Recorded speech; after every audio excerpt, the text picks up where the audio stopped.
The Gucci Gang was born in Kulak, a neighborhood notorious for its crime and violence. This gang was different from the others because it was made up of young, eager dealers. They stood out because they were obsessed with money and comfort. On social media, they were known for their flashy cars, expensive clothes, and huge amounts of cash. They weren't just dealers, they were names that gave the impression of untouchable power. The gang, which was led by the mystery man known as Mr. Flashy, quickly became the biggest criminal organization in Dublin. They controlled the show and used carefully planned operations to hide their money. But beneath the surface was a much darker story, one built on drugs, violence, and ruthless crime. But there were cracks starting to show through the shine. Things got worse as their power grew. Unpaid bills and rivalries started to weaken the gang. The close group, which used to be loyal, began to split up. Sean Little and Zach Parker, who used to be Mr. Flashy's friends, could feel that there was a power battle coming. It wasn't just about drugs anymore. It was about having power. Another question is what happens when you lose power? The gang was falling apart, and one important betrayal set off a chain of violence that no one could have seen coming. Zach Parker's life had always been a small business, but as he rose in the criminal world, he got caught in a dangerous web of debt. Parker owed the Gucci gang 200,000 euros, which was a huge amount of money. He couldn't pay it back. He did borrow drugs, but the cops found them and took them away before he could sell them. In the cruel world of organized crime, there was only one way out: die. Also, there was still a bill to pay. Parker thought that today, January 17th, 2019, would be like any other day. He was only thinking about the road ahead as he left the gym. Then something caught him off guard. The shooter quickly emerged from the shadows and began firing at Parker's car. The attack took place quickly and was meant to show that the Gucci gang would not forgive. His body was found in the driver's seat, slumped over. It was a scary way to remember people who might get caught up in the cruel game of crime. There was more going on than just justice in the killing. It was the start of something much bigger. Things were going badly for the Gucci gang now that they were in a bloody power struggle. After Parker was killed, there was a lot of violence, and more people were killed with each move. But there was still one more big surprise to come. Parker would trust someone close to him to do something that no one saw coming. As the gang got more and more crazy, payback was on the horizon, and the next person who died would be even worse. It was getting easier for the Gucci gang to escape. Who would be the next person to fall? After Zach Parker was killed, Sean Little quickly went from being sad to wanting to get payback. For him, Parker wasn't just another co-worker, he was family, and if someone killed his brother, there would be consequences. Little was very angry, and he made it clear to everyone in the Gucci gang that Parker's death would be avenged no matter what. But when Little tried to get even, the gang started to fall apart. The Gucci gang used to be joined by their desire to be successful and show off their wealth, but now they were very split up. The people who supported Little were ready to fight back right away and were hungry for blood. Mr. Flashy, the gang's boss, though, didn't say anything. He knew what was at stake. If the police pay too much attention or there is too much chaos, the gang's plans could fall apart. Things were getting worse, and the cops were starting to notice. It was clear that things were getting worse among the Gucci gang. Should they act quickly to get back at them, or should they hold back and try to keep things under control? The split made the gang less cohesive, and every day there was a greater chance of deception. For Little, getting revenge wasn't just about getting even. It was a fight for the gang's soul. There was one question that kept coming up. Who could they trust in this power struggle? The answer would have a twist that would kill. In May 2019, when Sean Little was brutally killed, the Gucci gang lost all of its power and could no longer be fixed. Little had been a rising star in the gang before he was killed in a cold, planned hit meant to send a chilling message. The attack wasn't just about one person, it was a message to everyone in the gang. Betrayal has consequences. Even though the murder was shocking, it wasn't completely unexpected. Too many people were against Little because he was trying to get revenge. and his rising power was seen as a threat. Most people think that the hit was planned by different groups within the Gucci gang, maybe even those who were loyal to Mr. Flashy, but were less careful because Little was so hungry for blood. It was the last blow to a gang that was already on the verge of breaking up. The next thing that happened was embarrassing and people saw it. The sad fact that Little's body was found in an empty place shows that no one is safe in the underworld. The gang was shocked when he died, but it also made them dislike each other more. It was more than just drugs or money, it was also about power. Killings made things worse, and more people were killed. Some new people joined the game. He was one of the weirdest people. His part in Little's death made people doubt him even more. What did he do to play this dangerous game of cat and mouse? There would be more lies, betrayals, and bloody power grabs in the gang. The fights were far from over. Who is going to come next? In less than 24 hours, someone else was brutally killed. It was Jordan Davis, who was close to Sean Little. At noon, Davis was shot while moving his stroller with his child in it. It was a scary display of power. Because of how public his death was, it was clear that the Gucci gang was losing power in the area. Not only was the violence happening in dark alleys and back rooms, but it was also happening in public, putting innocent people in danger. The killing of Davis was a key event in the fall of the Gucci gang's power. The gang was going crazy after being invincible for a while. The killings weren't just happening in the criminal world anymore. They were happening all the time in the neighborhood. The Gucci gang's control over Kulak kept getting weaker as each death added to the pile. The gang's power decreased with each attack. What began as a fight for power had turned into an uncontrollable murder.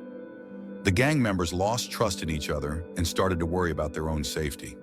It wasn't about who would be killed next. It was about how long they could last in this never-ending cycle of payback. One more person steps forward, and what they do will tip the scales even further. Who will be the next person to die in this war for power? Hamid Sambar, once a trusted ally of Sean Little, soon found himself under suspicion. The Gucci gang talked about it. Did Sambar know about the hit on Little? Had he helped set up his old friend with someone else? It was hard to ignore the reports, especially since Sambar was seen with Little's family just hours before he was killed. After that, Sambar was the next person who was killed. Murdered outside of the Little's home by masked attackers, he was killed in cold blood. A cruel deception. It wasn't just another killing in a gang. It was the last, worst act of payback. Sambar was once very important, but now he was gone from the game he helped make possible. His death caused the Gucci gang's kingdom to start to fall apart. The gang finally broke up because of the problems that had been building up inside. The group that used to work together and be dangerous was now just a broken, suspicious shell of what it used to be. The gang was weak because of constant killings, mistrust, and shifting alliances, and it was heading toward its eventual end. As the gang's internal problems got worse, another crushing blow came. Ian Boylan, a member of the gang for a long time, was killed in cold blood. His death was the last act of betrayal. Boylan was shot and killed just hours after joining forces with Sambar's followers. His death left a lot of questions unanswered.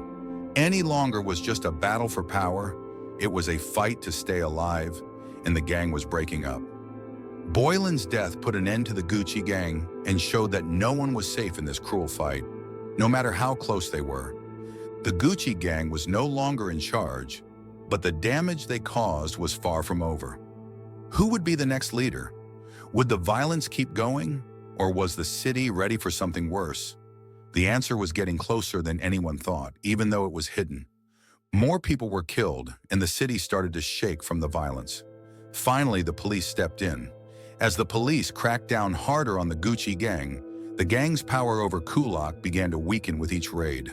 As detectives closed in on the operation, they watched as the gang members gave up under the pressure and collected information.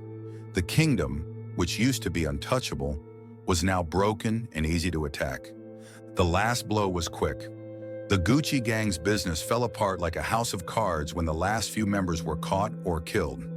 They used to have full control over Kulak, but now there was a dangerous power void there. The streets, which used to be known for their flashy power, were now full of doubt. But even though the police were getting tighter, the criminal world was far from quiet. There were new players coming out of the dark who were eager to take the place of the Gucci Gang. After the Gucci Gang destroyed a city, it was haunted by the murders they caused. But the cycle of violence, payback, and betrayal was still going strong, even though the gang's reign of terror was over. There were still fights in the streets of Kulak, and things were about to get worse. Would the police ever be able to put an end to this chaos, or would someone else step up and take over? As one part ended, a new one that was even more dangerous was about to start.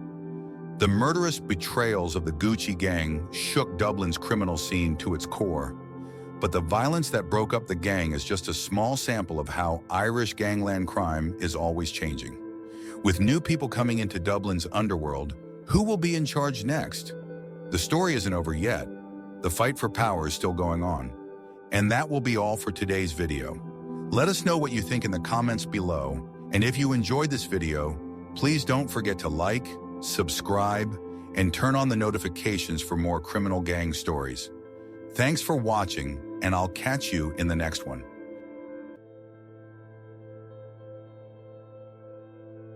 It's Christmas Eve at 8 p.m. in Brown's Steakhouse, Blanchardstown. Two men enter the establishment, and one of them, 26-year-old Tristan Sherry, heads towards a booth where members of the Blanchardstown mob are seated. Employed by Mr. Flashy, the leader of the Gucci Gang, Sherry pulls a submachine gun from his jacket and attempts to shoot, but the weapon malfunctions. As he tries to escape, he finds the back door locked. Cornered, he is attacked by several members of the mob. Sherry is ultimately killed, suffering nearly 30 stab wounds from a steak knife, being struck with a bar stool, and shot in the head with his own firearm. As the investigation into the incident began to unfold, one thing was clear. The hit was supposed to be a statement from Mr. Flashy, but it ended in disaster. It was another one of the usual gang violence caused by two rival gangs that ruled Dublin. However, who is Mr. Flashy, and what is the origin of the bloody feud between these two gangs? Who is this strange person known as Mr. Flashy? He is 30 years old and heads the Gucci Gang, which controls a major chunk of the lucrative hard drug market in Dublin's northern suburbs, particularly Finglas, where he wields tremendous power. He has become infamous in Ireland for flaunting his enormous wealth on various social media sites, generating both admiration and envy from the public. His squad, known for its intense love of luxury brands like Gucci, Louis Vuitton, and Rolex, has developed a distinct reputation through their unrelenting obsession with designer labels and the showy lifestyle they flaunt online. However, underlying this expertly built facade of riches and leisure lies a smart and deadly criminal organization known for horrific bloodshed. Mr. Flashy's rapid ascent to power followed the notorious 2016 assassination of David Byrne, a high-ranking member of the Kinahan cartel, which is considered the most feared organized crime syndicate in Ireland. When Byrne was viciously killed at a boxing weigh-in, the cartel's previously firm hold on Dublin was momentarily compromised, allowing the ambitious Mr. Flashy to seize control of Finglas and other areas in North Dublin through calculated violence and intimidation. By early 2017, he had established himself as the clear leader in the northern drug trade, allegedly making an impressive £22,000 weekly from hard drug sales alone. This amount highlights the significant profitability of Dublin's illegal drug market. The Blanchardstown Gang represents a distinct kind of criminal organization. This closely knit, family-operated group is based in Blanchardstown, located just west of Dublin's city center. At its core is a powerful trio consisting of a father and his two sons, who have built a long and violent legacy marked by conflicts with Mr. Flashy's Gucci Gang. The Irish police, the Garda Síochána, are familiar with this family's illegal activities, but their real names cannot be revealed due to legal restrictions. Their activities include large-scale drug trafficking, extortion, money laundering, and a number of violent crimes that have long terrorized the local community. The long-standing and murderous competition between these two formidable crime syndicates has lasted for many years, with violence increasing dramatically over time. According to accounts, Glenn O'Toole, a hired killer linked with the Blanchardstown gang, was on his way to murder Mr. Flashy when he was caught by police in 2017. A search revealed that he was carrying a loaded weapon and a silencer, providing unequivocal evidence of his murderous intentions. O'Toole was unable to fulfill his mission. In a startling turn of events, he was discovered dead in his prison cell just a week later, with many investigators leaning towards suicide, although whispers of foul play continue to circulate within Dublin's criminal circles. The Gucci gang viewed this event as a significant betrayal, leading to a swift and violent retaliation. Mr. Flashy's crew invaded O'Toole's wake, showcasing blatant disrespect and igniting a massive brawl at the Cardiff Inn pub. Following the chaos, 7 men were arrested, with 4 ultimately convicted, including notable figures from both rival factions. The cycle of retaliatory violence has continued, worsening as rival gangs vie for dominance in Dublin's lucrative hard narcotics trade. Homes have been burned down, gang members have been shot in public throughout the day, and assassination attempts have been made several times. In one botched attempt, 2 Gucci gang members were hit by an SUV, causing catastrophic, life-altering injuries. TikTok footage of the event revealed Blanchardstown gang members taunting their injured rivals. With blood on their minds and their reputations on the line, the Gucci gang planned vengeance and reprisal. It's Christmas Eve at 8 p.m. in Brown's Steakhouse, Blanchardstown, where the festive mood is abruptly disrupted by the entrance of 2 men. One of them, 26-year-old Tristan Sherry, surveys the bustling restaurant before making his way to a booth filled with members of the infamous Blanchardstown mob. Sherry, an enforcer for the notorious Mr. Flashy, the charismatic yet brutal leader of the Gucci gang, reaches into his jacket with deliberate precision. In a split second, he brandishes a submachine gun and begins firing at the unsuspecting patrons. However, in a twist of fate, the weapon malfunctions and jams unexpectedly. Panic erupts as Sherry frantically attempts to escape the aftermath of his failed assassination. He sprints toward the rear exit, only to find, to his dismay, that the door is securely locked.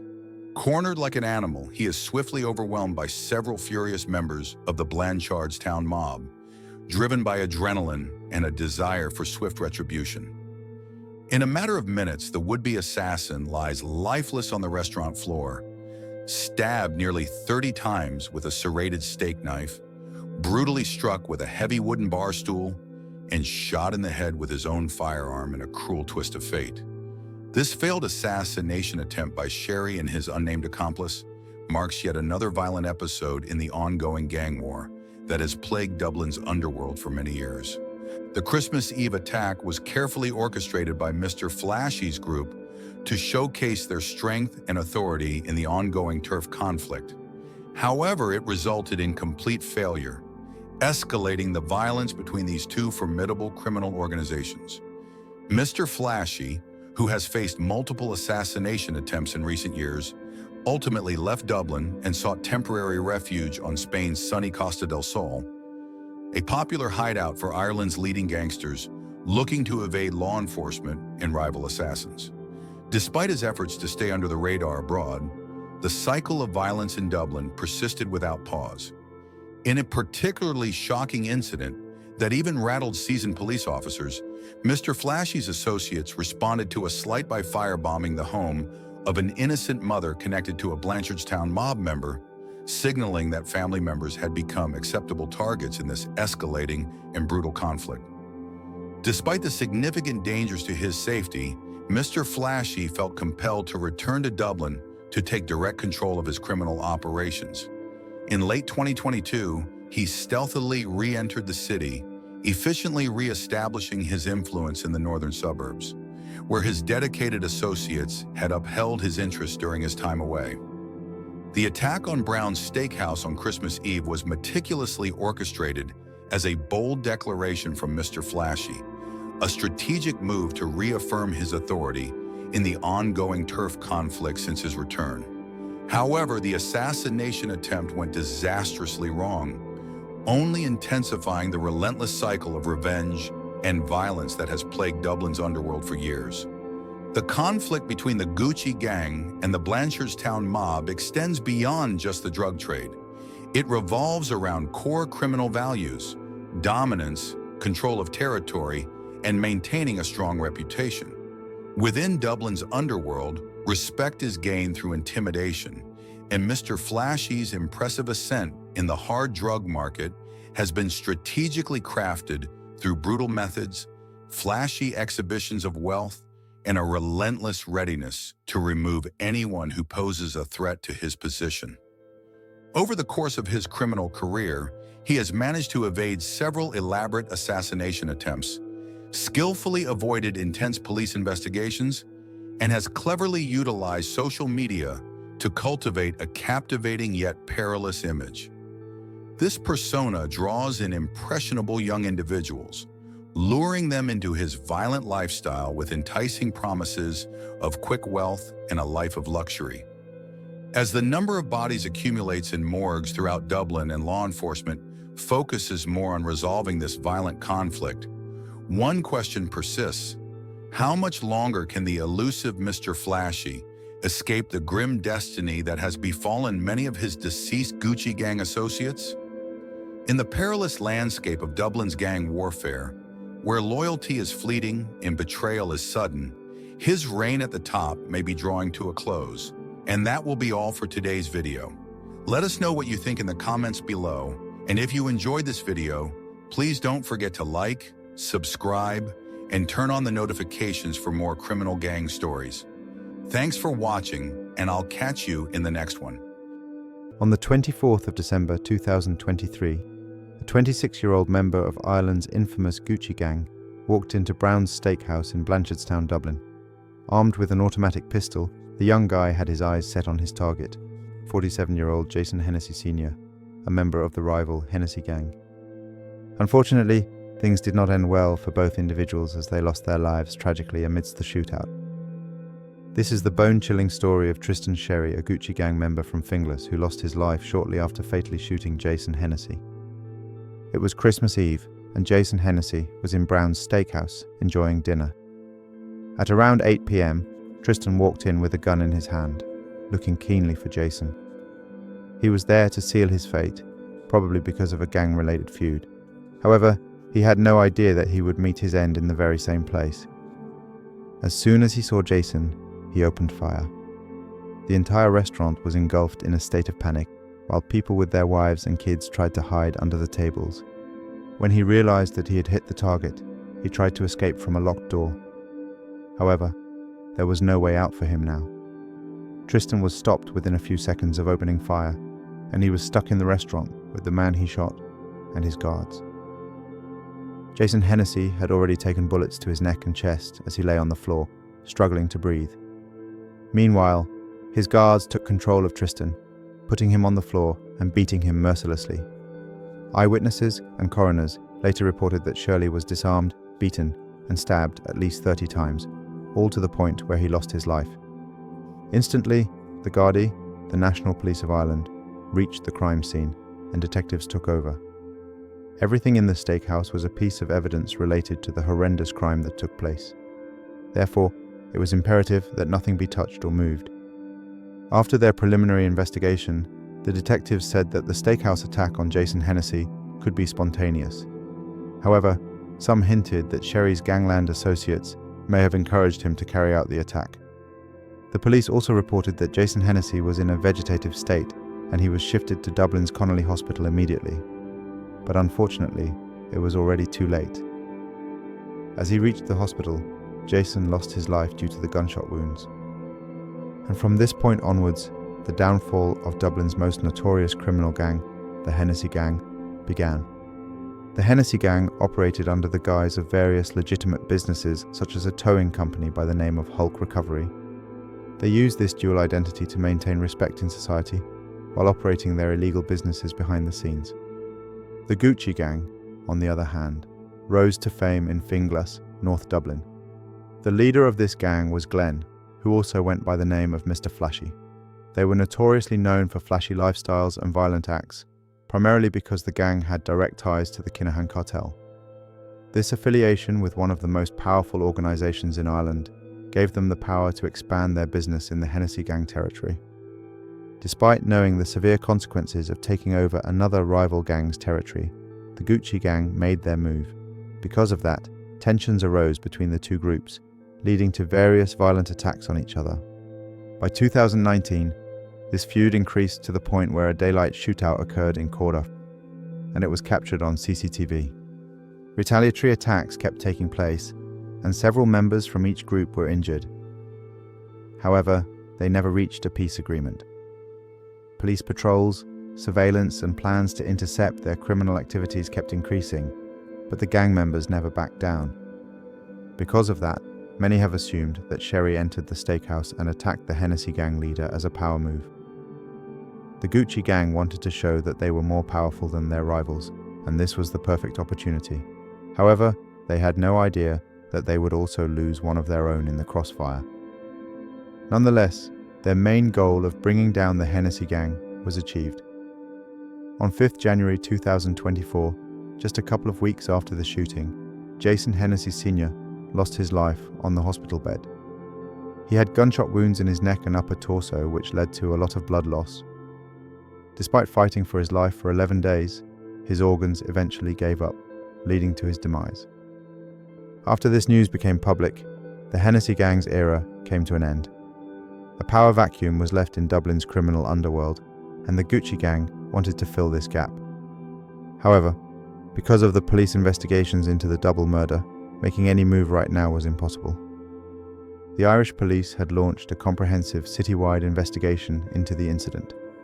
CCTV footage from the steakhouse was recovered, which clearly showed the shootout taking place as the customers tried to hide themselves under tables and behind chairs. Another video, recorded by a person inside the steakhouse, showed a lifeless body on the floor with blood all around. This horrifying scene showed how gruesome the shooting was and how traumatic it would have been for the customers inside with their families. Following the CCTV footage and the accounts of witnesses, the Irish police force focused their investigation on identifying another gunman who entered with Sherry. They also wanted to find any masterminds behind this plan because that would make the case easier to solve. Finding the motive and the perpetrators behind this attack was imperative.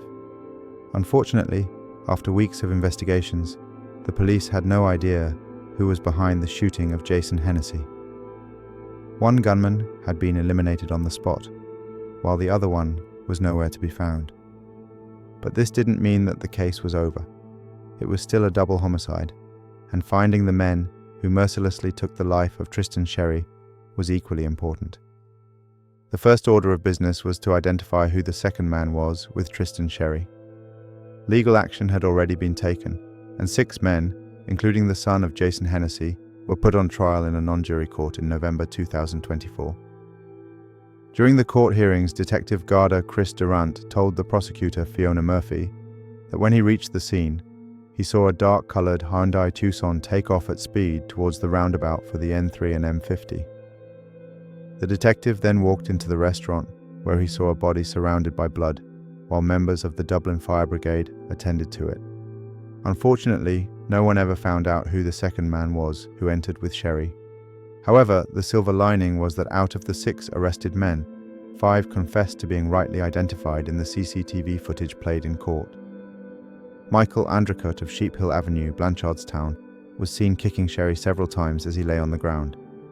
He used a butter knife to stab him repeatedly and also hit him with a chair.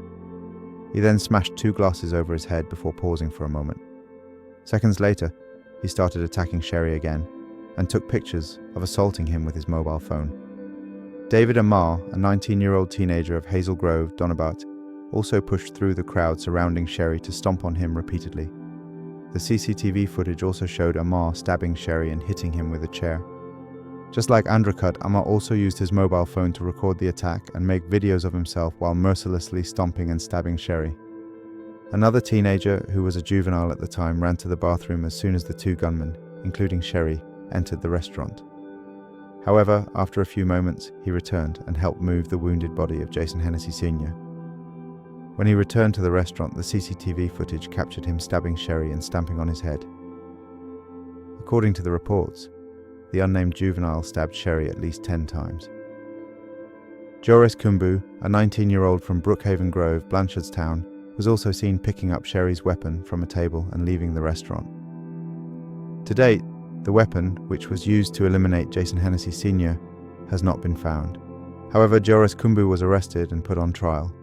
And lastly, Noah Musweni, an 18-year-old from Corduff Park, Blanchardstown, was also accused of taking the life of Tristan Sherry. All of the accused pleaded not guilty in the special criminal court, but the evidence against them was too strong. The trial went on for months before the judge reached a verdict. In February 2025, 3 men, Michael Andrakut, David Amar, and Noah Musweni, were found guilty of taking the life of Tristan Sherry on Christmas Eve in 2023. The court awarded all 3 mandatory life sentences. However, since David Amar and Noah Musweni were both 17 at the time of the crime, the mandatory life sentences did not apply. Their sentencing details are pending with considerations for their age at the time of the offence. 4 others, including Joris Kumbu, Brandon Hennessy, Jonas Kabangu, and Diarmuid O'Brien, were also convicted of violent disorder. Joris Kumbu was sentenced to 2 years in February 2025, whereas the sentences of the remaining 3 are still pending. After the sentences were handed over, the Irish police also carried out a massive crackdown against the Gucci Gang and Mr. Flashy. In April 2025, he was sentenced to 5.5 years in prison for firing an AR-15 rifle at a house party in 2022. His younger brother, Eric O'Driscoll, also received a 5-year prison sentence for using the same weapon. Both the Gucci Gang and the Hennessy Gang have been taken down now. Their leaders are in prison or resting eternally. The Irish police say that the imprisonment of Glenn Ward and the fall of the Hennessy Gang is a significant victory for law enforcement and their fight against organised crime in Dublin. But despite the gangs being taken down, the shooting of Christmas Eve in 2023 has left a significant impact on Dublin's residents. They say that these deaths are the prime example of Dublin's ongoing struggle with gang violence. It's a brutal reality, one that has devastating effects on the local communities. And that will be all for today's video.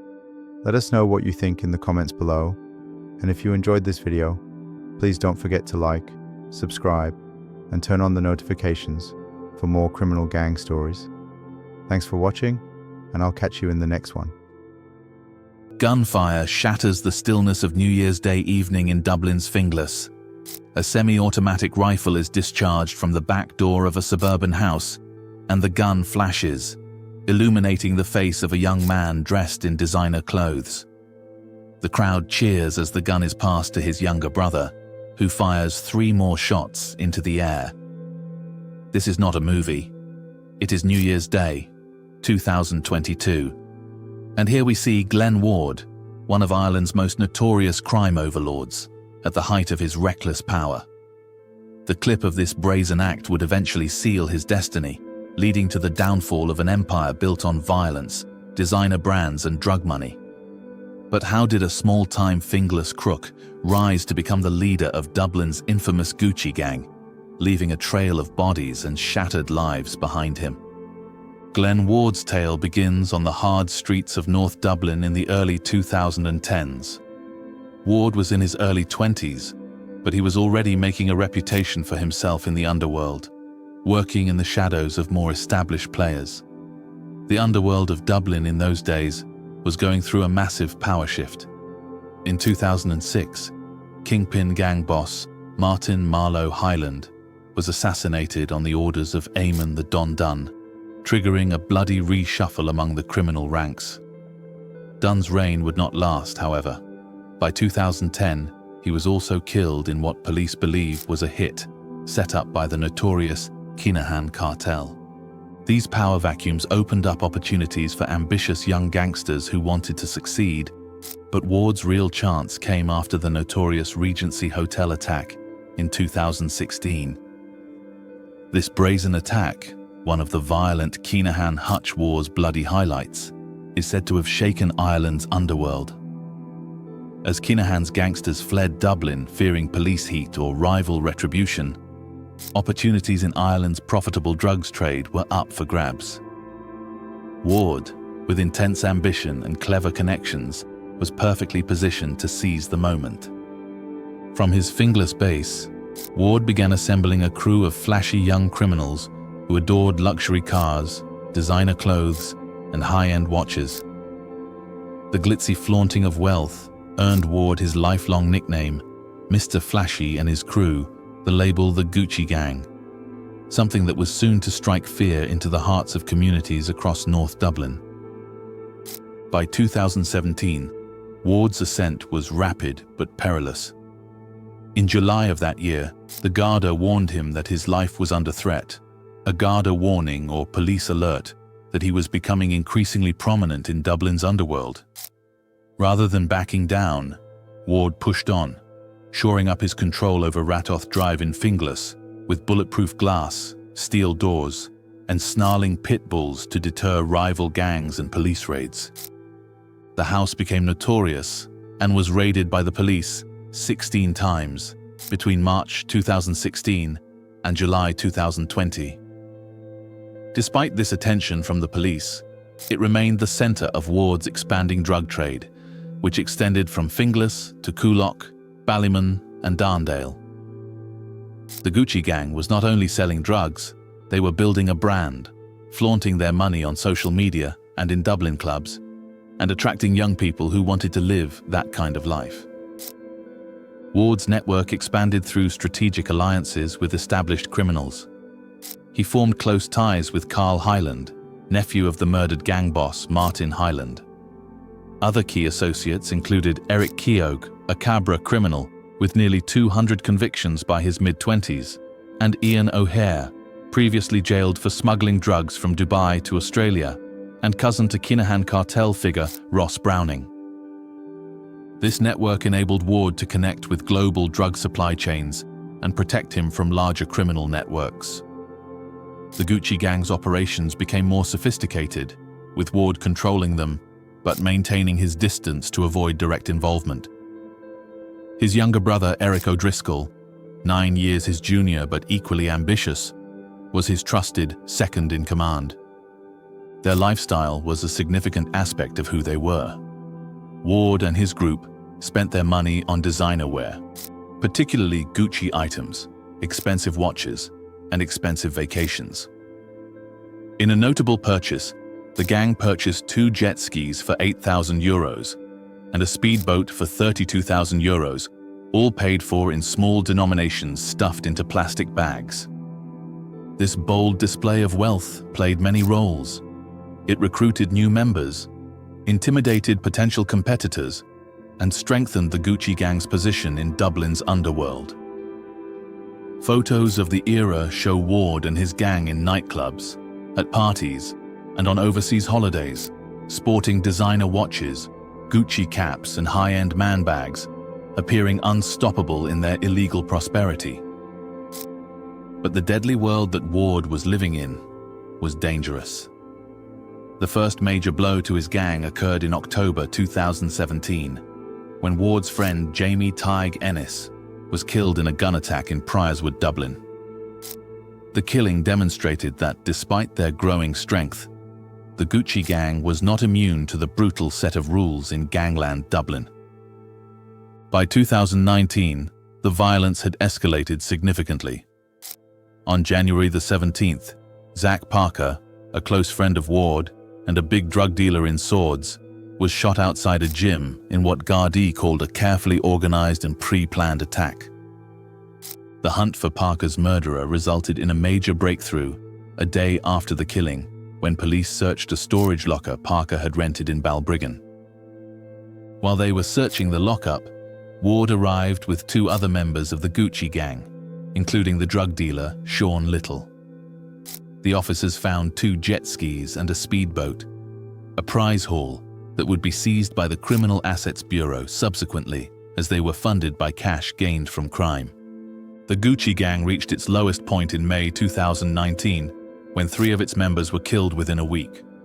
Sean Little was shot on May the 21st, outside his blazing car on a country road off the M1 motorway. One afternoon, On May the 22nd, 23-year-old Darndale drug dealer Jordan Davis was gunned down in Coolock. Little had threatened Davis a few months earlier over an unpaid drug debt of €70,000. Little had phoned Davis's mother and warned, "You know your son is going to be getting buried with your daughter." Violence continued to escalate on the 28th of May, when 41-year-old Iranian gangster Hamid Sanambar, who was associated with Ward, was killed after people accused him of being involved in Little's murder. 3 murders in the space of 7 days rocked Dublin's underworld and put tremendous pressure on Ward's gang. Ward was facing difficulties in July 2019 when police searched a Ratoth roadhouse. They discovered €5,000 worth of cocaine and cannabis, money, scales, packaging, mobile phones, electrical equipment, and firearms. Flash grenades were used during the raid, highlighting the serious approach authorities were taking. Ward was arrested, but he was subsequently released without charge. This pattern of being arrested but not charged allowed him to remain in his position despite increased police scrutiny. When the Sunday World newspaper published a story naming Ward and revealing his criminal associates, he responded by threatening legal action. He sent a lawyer's letter denying association with several criminals and demanding money. The newspaper did not give in, and no legal action took place. But the event proved that Ward was getting increasingly worried about what others perceived of him. By 2021, a new bitter war began in Finglas. Ward's gang was fighting former friends, causing many shootings, petrol bombings, and attacks all around the area. By early 2022, the feud had intensified to a very dangerous level. In February, a 22-year-old associate of Ward was kidnapped and brutally assaulted in Finglas. Ward's gang retaliated by assaulting their enemies using golf clubs and baseball bats in the Dunsink area. A petrol bomb meant for a property linked to Ward was thrown at the wrong house, endangering an innocent family. The violence reached its peak on April 3, 2022, when James Whelan was shot dead on Deanstown Avenue in Finglas around 4:30 a.m. Whelan had a substantial criminal history, with nearly 60 convictions and connections to Ireland's first convicted gangland killer, his relative Cotton Eye Joe Delaney. Whelan was harassed on social media before he was murdered, being referred to as a rat with other serious threats. The murder followed a weekend of escalating violence. On a Friday evening, a machine gun had been fired at the residence of Whelan's innocent family member, and on Saturday, shots were allegedly fired by Whelan's friends at a residence associated with Ward. When Whelan was killed, Ward's gang members were celebrating on social media, heightening tensions. Police detectives investigating the murder searched a house associated with Ward from the same district. Ward's reckless actions, which led to his rise, would eventually lead to his downfall. At a New Year's Day party in a house in Finglas on January 1, 2022, Ward and his brother Eric O'Driscoll were captured, firing a Remington AR-15 semi-automatic rifle behind the back door of the house. Ward is filmed firing the weapon into the air, while teenagers watch before handing the gun to O'Driscoll, who fires 3 more rounds. This obvious display of weapons would later prove important when, in February 2022, Gardaí raided a house in Finglas and seized a semi-automatic rifle, a military-grade submachine gun, and ammunition.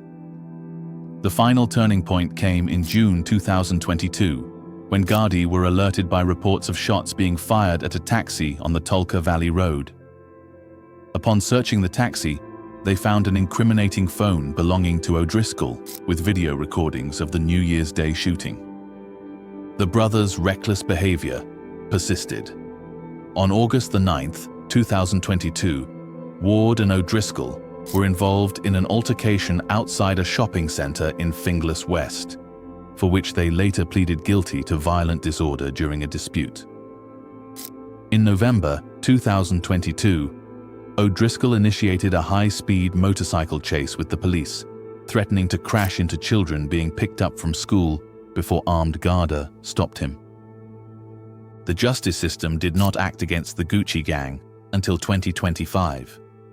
In March, Glenn Ward was officially identified in court as the infamous crime boss, Mr. Flashy, during a hearing by the Criminal Assets Bureau.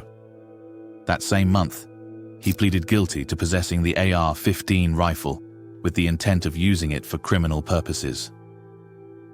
The Special Criminal Court convicted Ward on April 28, 2025, sentencing him to 5.5 years in prison for the firearm charge. Judge Melanie Greeley described the weapon as powerful and capable of causing serious injury or death, and rejected the notion that Ward had only brief involvement with the gun. O'Driscoll and Ward received additional jail time in May 2025 for the fight at the shopping center. Ward received an 18-month suspended sentence, and O'Driscoll received a 2-year sentence with 18 months suspended. O'Driscoll also lost his driving rights for 10 years due to his reckless motorcycle chase. Glenn Ward and Eric O'Driscoll are currently in prison, and the Gucci gang is much less active. The Criminal Assets Bureau has seized most of the gang's assets, including luxury items, cars, and boats. Gucci gang's history is one of death, violence, and missed opportunities. Most of Ward's close friends are dead or incarcerated. Sean Little, Zach Parker, Jordan Davis, Hamid Sanambar, and James Whelan all perished as a result of gang violence. Carl Hyland, Glenn Thompson, Gary Thompson, and Kalen Smith are all incarcerated for extended sentences. Detective Superintendent Paul Murphy was clear in his response to Ward's sentence. Criminals such as O'Driscoll and Ward act and believe that they are above the law. He had a simple message for young people. There is nothing good that these criminals can give you, and their actions come from greed and are only for their own benefit. You are not important to them. The story of Mr. Flashy and the Gucci gang reveals the true cost of gang culture. Beneath the flashy attire, designer timepieces, and flashy life is one of violence, betrayal, and destruction. The young man who once dominated Dublin's nightlife in Gucci attire now trades his designer clothes for a prison uniform. His is not a legacy of success, but one of senseless violence and lives destroyed. Now that Ward is behind bars, the neighborhoods he once terrorized are gradually healing from the violence he inflicted. The speedboats and jet skis have been sold off, the expensive attire removed, and the imposing house on Ratoth Drive now belongs to the Dublin County Council. All that is left of Mr. Flashy's authority are memories of violence and the deep sorrow of families whose loved ones died due to his feuds. What are your thoughts about the rise and fall of Mr. Flashy? Leave your comments below. We'd love to hear your take on this case. Don't forget to like and subscribe for more crime stories. Thanks for watching, and we will see you in the next one.